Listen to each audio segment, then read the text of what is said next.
જય ભીમ, નમો બુદ્ધાય. અને આ મેસેજ મારે અમિત શાહજીને આપવો છે અને એમને કહેવું છે કે અમારે તો અમારા આંબેડકર જે છે એમને અમારે ભગવાન માનવા છે અને અમારે એની પૂજા કરવી છે.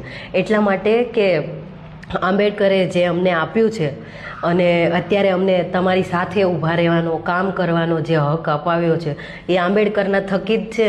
નહીંતર તમારી જેવા જે મોટા લોકો છે એમની તો હજી આજે એવી ઈચ્છા છે કે અમે તમારા પગમાં નમતા રહીએ અને અમે તમારા ગુલામ બની જઈએ અને અમે આજે ખાલી વાળવાવાળી જે નોકરી છે ને એ કરતા રહીએ, એ અમે ડિઝર્વ કરીએ છીએ. એવી તમારા બધાની ઈચ્છા છે, જે ઇલીટ પીપલ છે અને જે બહુ ભણેલા ગણેલા લોકો છે ને એમની ઈચ્છા.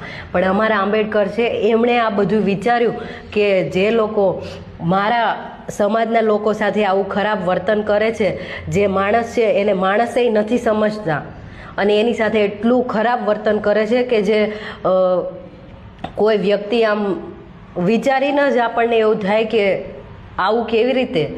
તો એ આંબેડકરે નાબૂદ કરવું છે કે ભાઈ જે તમે આ જાતિવાદને હજી લઈને બેસ્યા છો અને હજી તમે એમ કહેતા શરમાતા નથી કે આંબેડકર છે એ ખાલી દલિતોના નેતા છે.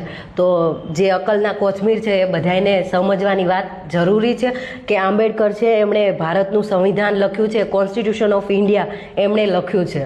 તો પ્લીઝ આ બધું બંધ કરો અને અમારા માટે તો ભગવાન